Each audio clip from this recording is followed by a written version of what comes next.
Have you ever imagined a world without the Roman Empire? A world where senators never dictated laws, where emperors never ruled, and where Rome never became the power we know today? What if Spartacus, the rebellious gladiator, had destroyed Rome and rewritten history? The Roman Republic seemed invincible, but in 73 BC, a former slave gathered an army and defied its power.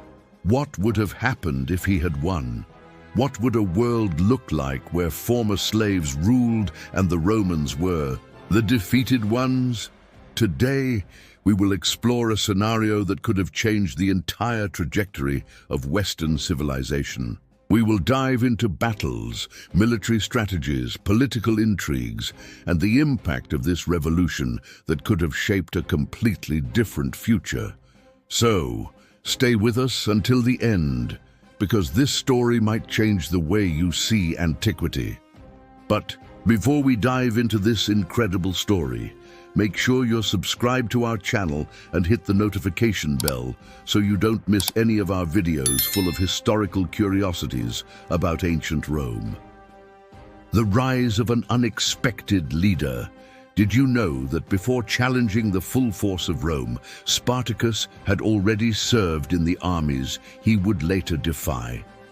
Let's discover how this Thracian warrior became the most feared symbol of freedom. By the Senate, Spartacus was not born in Rome.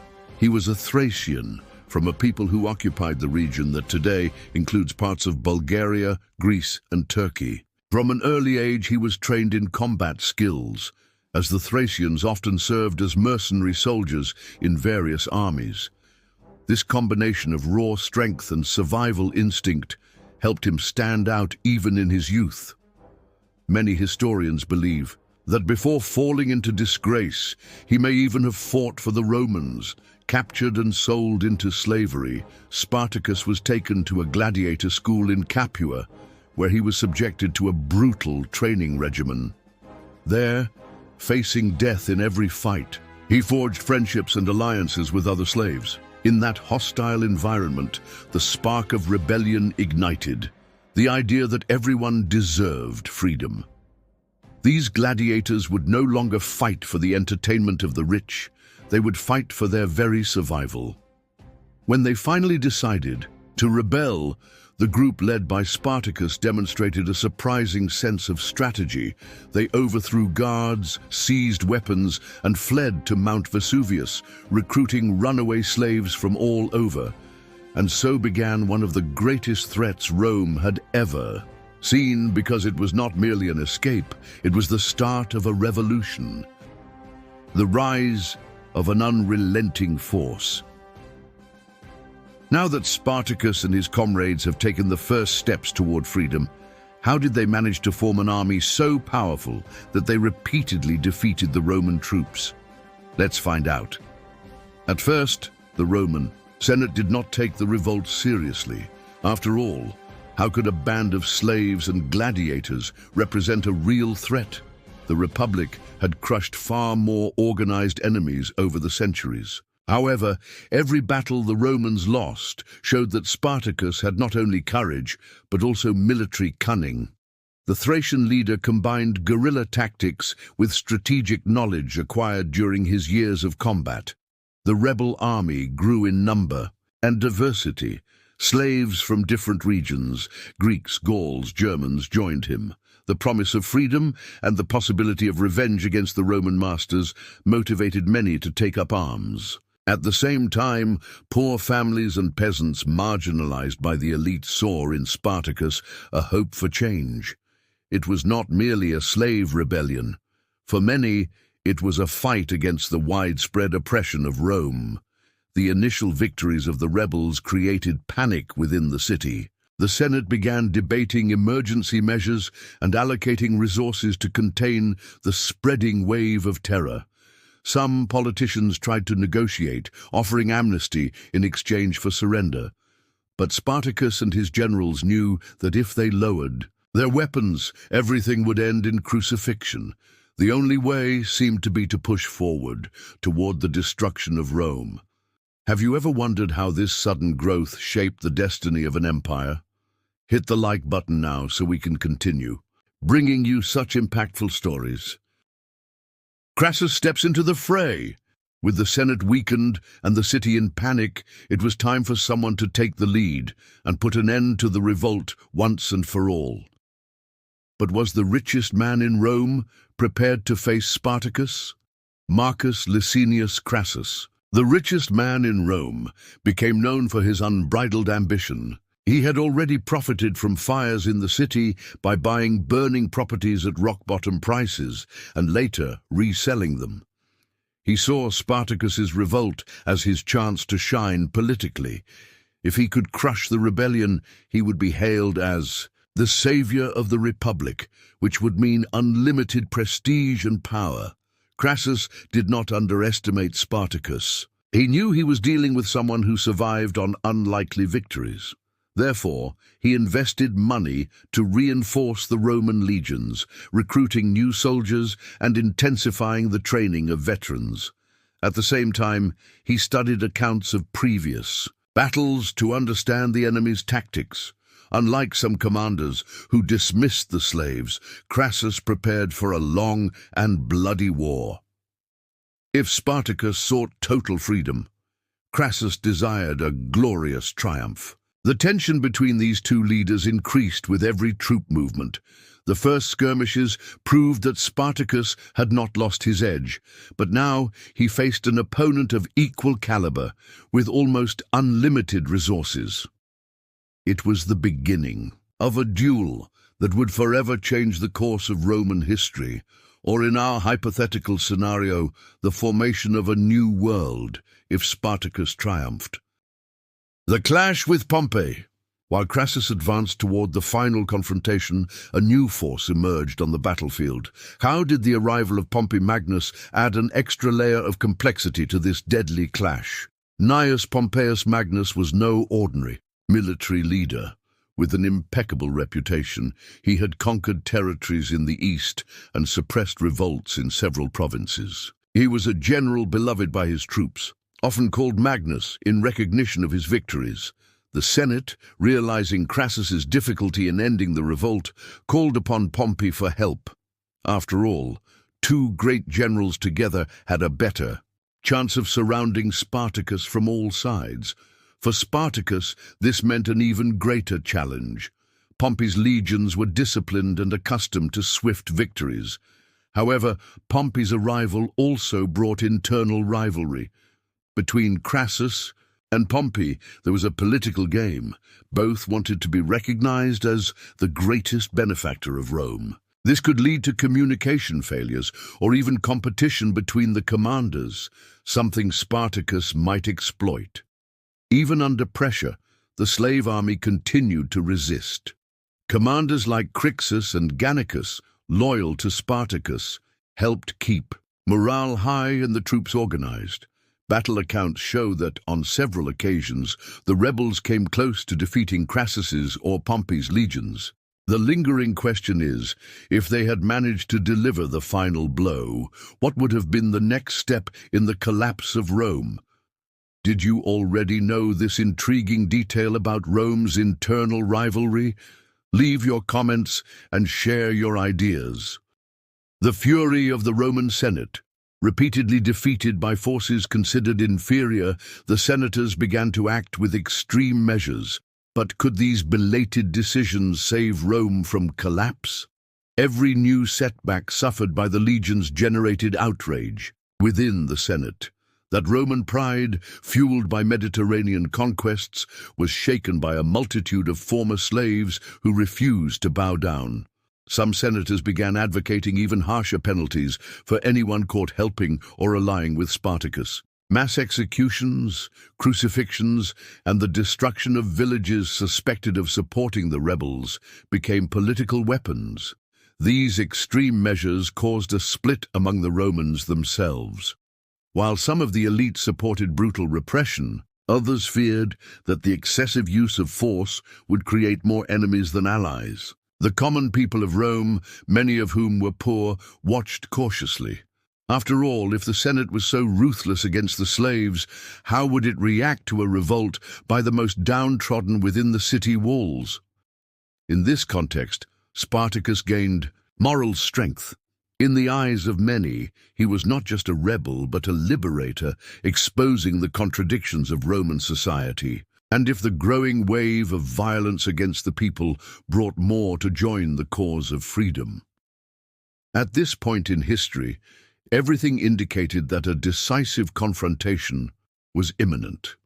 The Republic could fall to its knees if Spartacus managed to take advantage of this atmosphere of fear and widespread revolt. A plan of escape or conquest. What was going through Spartacus's mind as Rome faced impending chaos? Would he continue marching toward the capital or try to flee beyond the borders to preserve his army? It is believed that at first, Spartacus only wanted to cross the Alps to secure freedom beyond Roman reach, to free his men from the siege and settle in less hostile lands. However, after several victories, the idea of invading Rome itself began to take root among the rebels. Defeating the Republic once and for all would be the boldest move to end slavery in the heart of the Mediterranean. However, there were disagreements within Spartacus's own army. Some leaders believed that attacking Rome would be suicide, as the city was well fortified and even in crisis could call upon reinforcements from other provinces. Others, thirsting for revenge, believed that this was the only way to ensure there would be no further retaliation. Under pressure from his allies, Spartacus had to make a vital decision: retreat to safety or risk everything for an absolute victory. If, in this hypothetical scenario, Spartacus chose conquest, the world as we know it would certainly change. Imagine the impact of slaves taking over the capital that once governed millions of people. The collapse of the Roman social structure could trigger a domino effect throughout the Italian peninsula and its provinces, inspiring other oppressed populations to rise up. At that moment, the fate of the Republic hung by a thread. Have you ever imagined yourself in Spartacus's place, having to decide between heading north or invading Rome? Hit the like button if this dilemma intrigues you too. The shadow of a new order. If Rome fell, what would become of the institutions and economy that sustained the Republic? Let's explore the repercussions of a territory governed by former slaves. The Roman Republic had a complex system of governance, where the Senate, composed of the elite, dictated laws and directed military campaigns. Its economic foundation was heavily reliant on slave labor, drawn from all corners of an ever-expanding empire. If Spartacus had toppled the pillars of power, the first dramatic change would have been the dissolution of large estates and the immediate liberation of all slaves. Without the aristocracy to impose taxes, there would likely have been a reorganization of land, perhaps in favor of the freedmen themselves. However, lacking administrative experience, these new rulers would have struggled to establish a functional bureaucracy. Internal disputes could arise over who would govern each region. The absence of a consolidated tax system might also lead to monetary chaos, as Rome was responsible for minting coins and regulating trade. Furthermore, rival powers, or even former Roman allies, such as certain Greek cities or Germanic tribes, could take advantage of the power vacuum to invade the Italian peninsula. Spartacus would have to deal not only with discontented Romans, but also with external threats. Forming a new order would not be an easy task. In any case, the impact of an oppressed class seizing the Iron Throne of the Mediterranean would open doors to unprecedented socio-cultural transformations. The repression that never happened. If Spartacus had conquered Rome, it is likely that the traditional bloodbath ordered by the Romans against the slaves would never have occurred. But what would the victor's attitude have been toward the former masters? Historically, after Spartacus's revolt was crushed, Crassus ordered the crucifixion of thousands of prisoners along the Appian Way.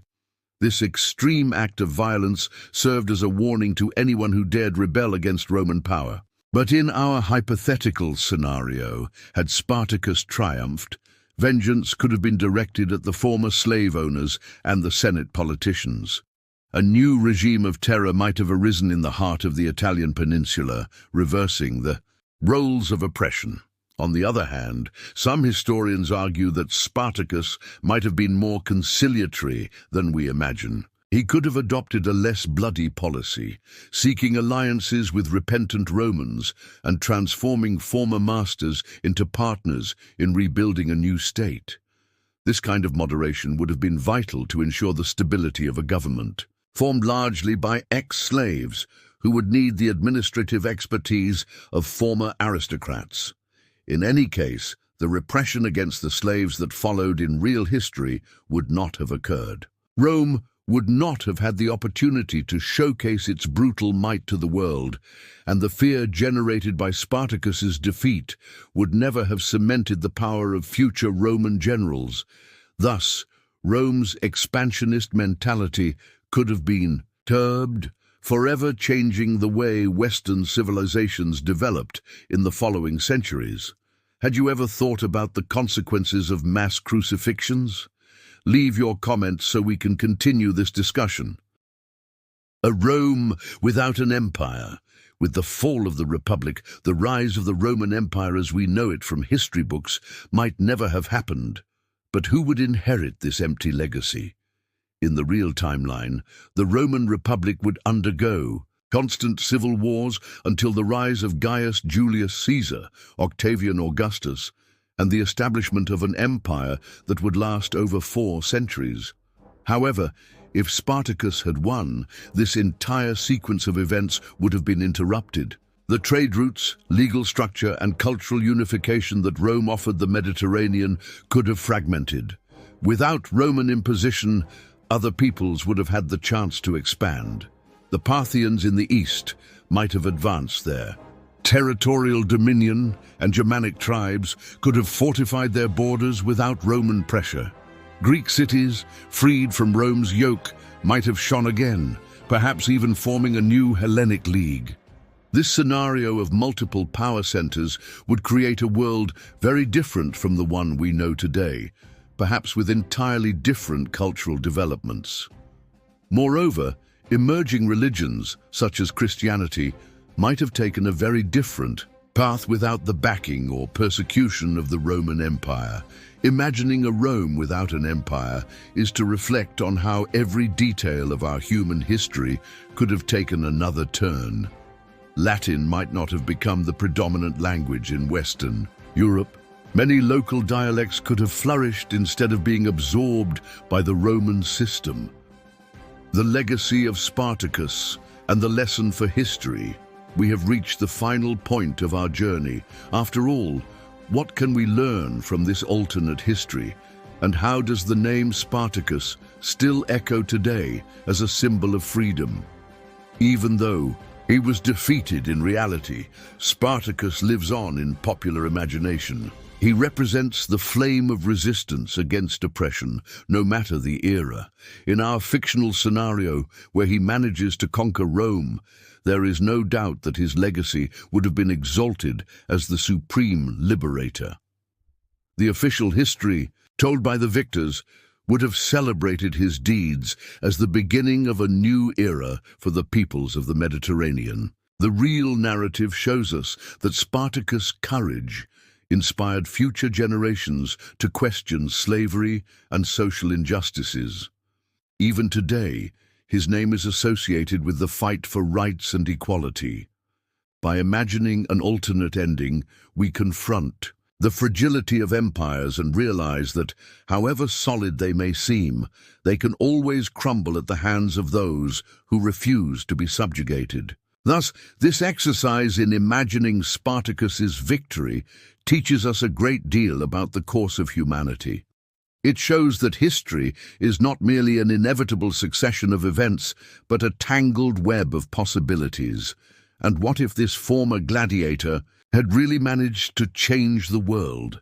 Perhaps today we would live under the rules of an empire of freedom, or we might have just replaced one form of power with another. It leaves us to ponder, how much do we depend on a few leaders to write the chapters of our own civilization? And we have reached the end of this journey full of twists and turns, where we dared to imagine a Rome kneeling before the feet of former slaves. Spartacus may have been defeated in real history, but his flame of rebellion has never been extinguished. Every time we remember that Thracian gladiator, we reinforce the idea that courage can come from the most unexpected places, and that the fate of entire empires can lie in the hands of those who refuse to live in chains. If you enjoyed this journey through time and want more fascinating stories, subscribe to the channel, hit the like button, and share this video with your friends. Thank you very much for watching, and we'll see you in the next video about ancient Rome and the Empire.